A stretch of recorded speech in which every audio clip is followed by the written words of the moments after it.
A bell tolled once as Ottoman cavalry breached the convent gates, dust swirling where peace once reigned. The nuns knelt in prayer, hands clasped, eyes closed, unaware their sanctuary would become a slaughterhouse. Swords flashed under sunlit arches, cutting through silence like knives, slicing through sacred hymns of hope. One novice screamed as her veil was torn away, her face pale beneath the gaze of armored men. The abbess raised her cross, not to fight, but to beg mercy from men who knew none. Blood dripped onto marble floors, mixing with spilled holy water as chants turned to cries for help. A soldier dragged a nun by her hair across stone steps, her rosary beads snapping one by one. Her crucifix fell from trembling fingers, rolling into shadow where no light dared to follow. The convent's stained glass shattered, sunlight fracturing into crimson shards that mirrored the blood on walls. Windows burst inward, not from wind, but from boots stomping through sanctuaries meant for quiet devotion. A young nun hid behind an altar, clutching her habit, praying silently as footsteps echoed closer. Her breath hitched when a boot kicked open the door, revealing a face cold as winter stone. He grabbed her wrist, not roughly, but with chilling calm, as if this were routine, not horror. She whispered, "God have mercy," but his smile showed teeth stained by wine and war's cruelty. They forced her to kneel before a mirror, then shattered it so she could never see herself again. Her reflection splintered into fragments, each piece holding a scream she could no longer voice aloud. The scent of incense faded beneath sweat and iron, replaced by the stench of fear and impending doom. Candles guttered out one by one, leaving only torchlight to paint shadows of violence on holy walls. A priest's robe lay trampled near the chapel door, its hem soaked in blood that wasn't his own. Silence returned after the screams, broken only by the clink of armor and the distant cry of ravens. Flames licked the convent roof as soldiers laughed, their torches dancing like demons summoned from hell. Smoke curled through corridors where psalms once echoed, now choked with ash and unspoken prayers. Nuns huddled together in cellars, whispering lullabies to calm children too young to understand terror. One mother pressed her baby close, rocking gently, though her own tears fell faster than her heartbeat. A soldier kicked open the cellar door, his shadow stretching long and dark across frightened faces. He pointed at the infant, demanding it be handed over, his voice devoid of pity or warmth. The mother refused, clutching the child tighter, her eyes blazing with defiance against his cold stare. He struck her cheek with the flat of his blade, not to kill, but to break her spirit slowly. She did not cry out, only held the child closer, humming a tune older than the church itself. The baby slept peacefully, unaware its mother's arms were the last sanctuary it would ever know. Torches burned brighter outside, casting flickering light that made the cellar look like a tomb. One nun began to chant scripture, her voice trembling but steady, anchoring others in faith's final grip. Another sobbed quietly, her hands folded in prayer, nails digging into palms until they bled unseen. The soldier watched them all, amused by their piety, as if belief could shield them from fate. He tossed a sack of grain onto the floor, mocking their hunger while he feasted on stolen bread. They ate without gratitude, knowing each bite might be their last before the dawn brought more pain. Outside, horses stamped restlessly, their riders drunk on victory, oblivious to the suffering within. A single candle burned low in the corner, its flame wavering like hope in a world gone mad. The abbess sat apart, eyes fixed on the ceiling, as if waiting for heaven to answer her silent plea. No angel came, only darkness, and the sound of distant laughter echoing through stone halls. They dragged the abbess to the main altar, forcing her to kneel before a statue of Christ crucified. Her hands were bound behind her back, the ropes biting into skin already bruised from earlier blows. A soldier placed a crown of thorns upon her head, laughing as she flinched from the sharp, cruel spikes. She bowed her head, accepting the pain, offering it up as penance for sins she had never committed.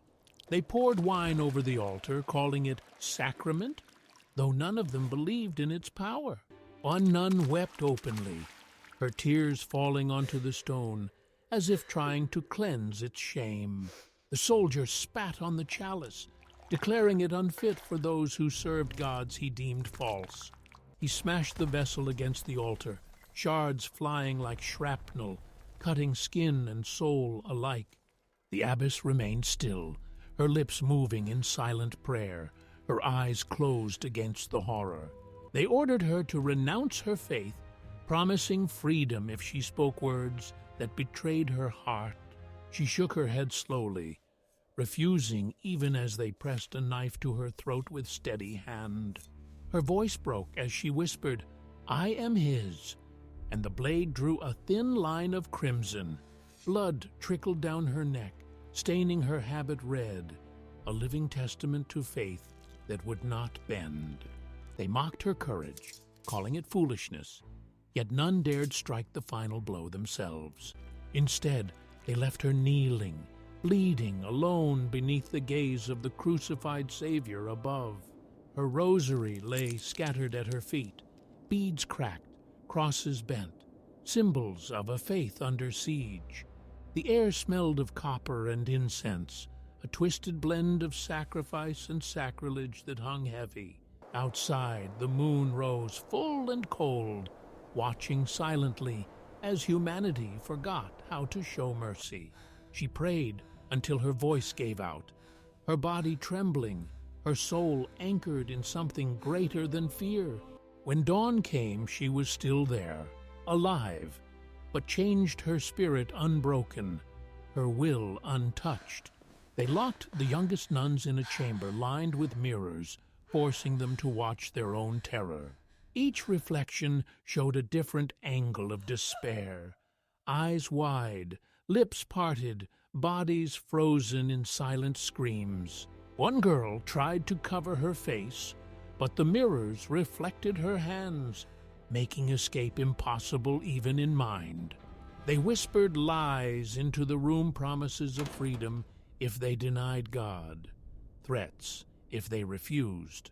A soldier slipped a letter under the door, written in elegant script, signed with a royal seal.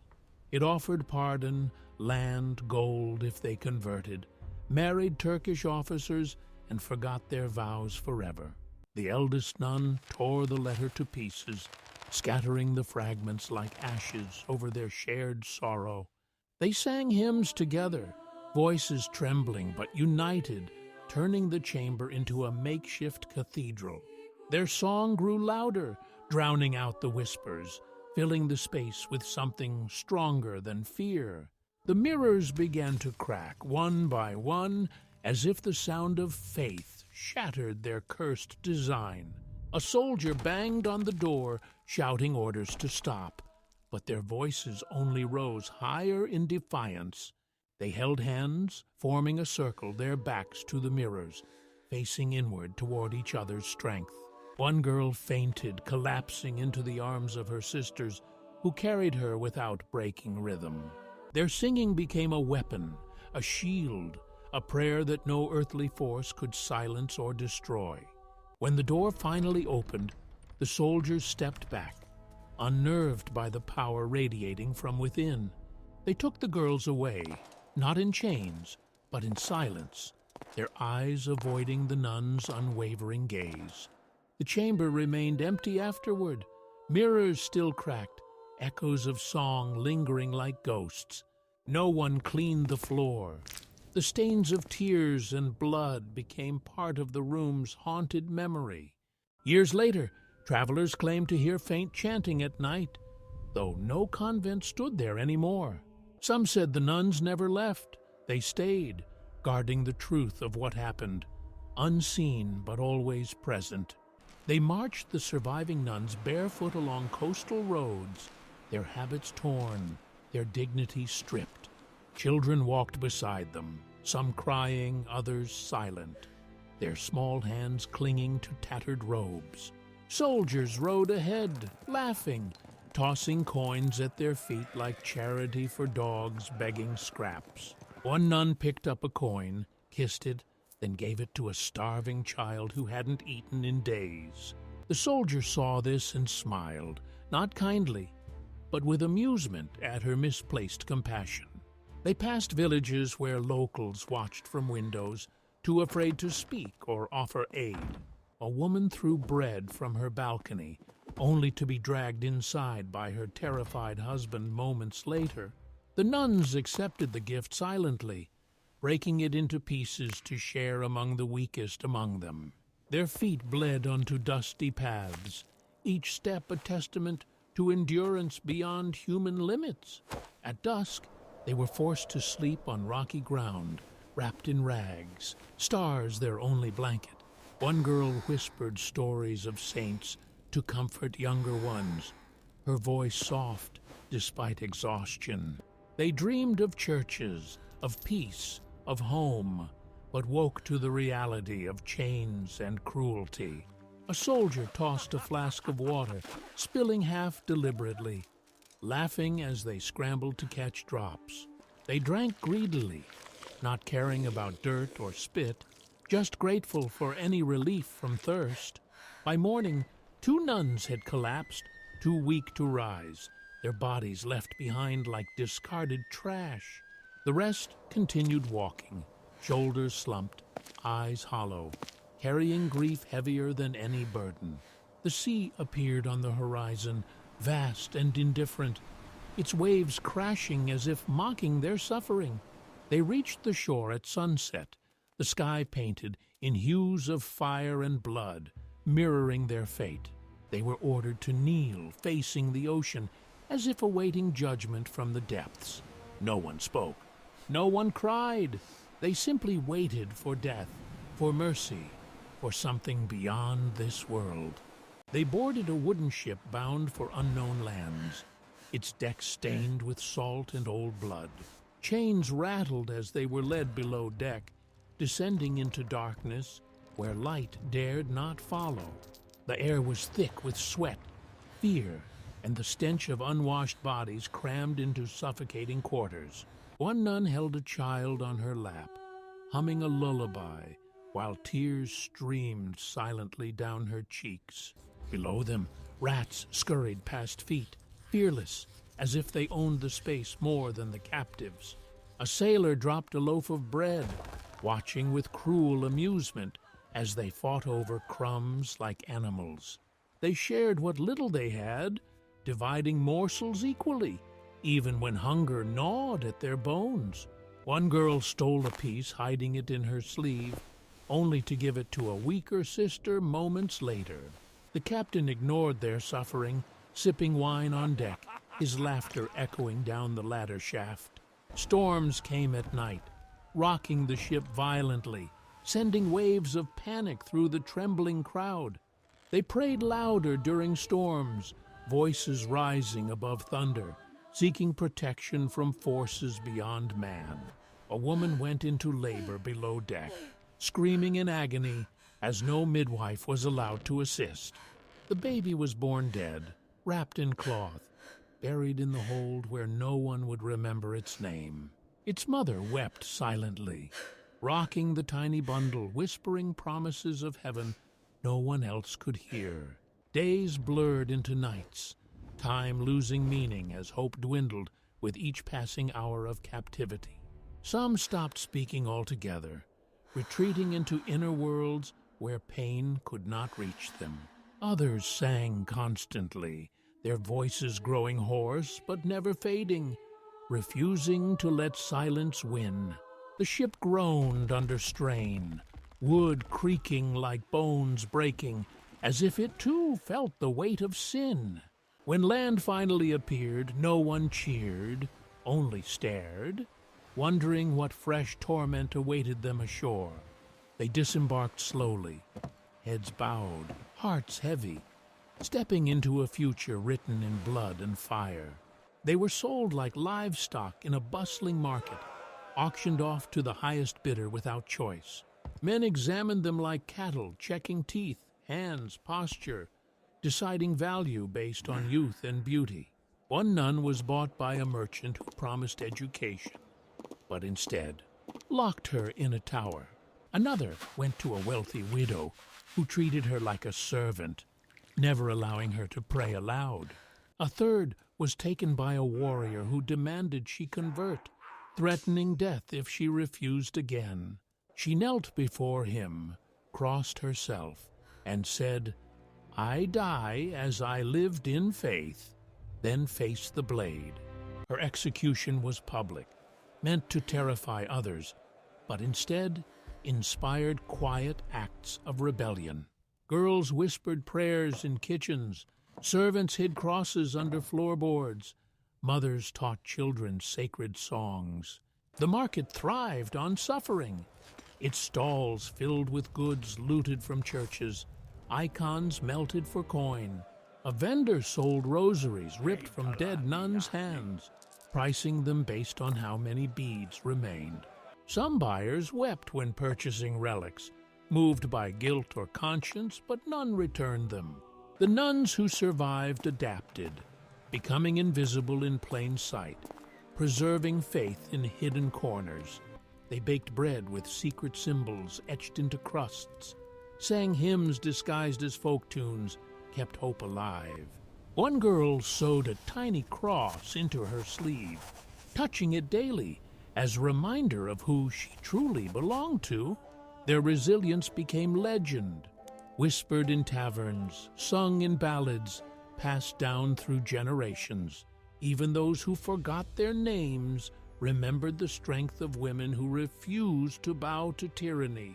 The market eventually closed, its horrors buried beneath layers of time, but never erased from memory. Travelers still speak of ghostly figures wandering the docks, singing hymns only the faithful can hear. Some say, if you listen closely at midnight, you'll hear their voices rising above the tide's roar. They are not forgotten. Their story lives not in stone, but in the hearts of those who dare to remember. Among them was a young nun named Elise, whose spirit remained unshaken despite every attempt to crush it. She was given to a nobleman who admired her beauty, hoping to make her his favorite concubine. He dressed her in silks, fed her delicacies, showered her with gifts, all to tempt her into submission.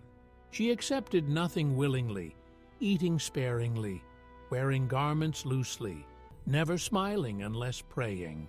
At night, she knelt by her window, whispering prayers to stars that seemed to listen more than men. He grew frustrated, ordering her whipped, starved, locked in darkness, but she never begged for mercy. Her eyes held no fear, only sorrow for him, pity for his soul lost in worldly desires. One evening, he found her carving a cross into her arm with a shard of broken plate, blood dripping slow. He asked why she inflicted pain upon herself, and she replied, "To remind myself I am still free."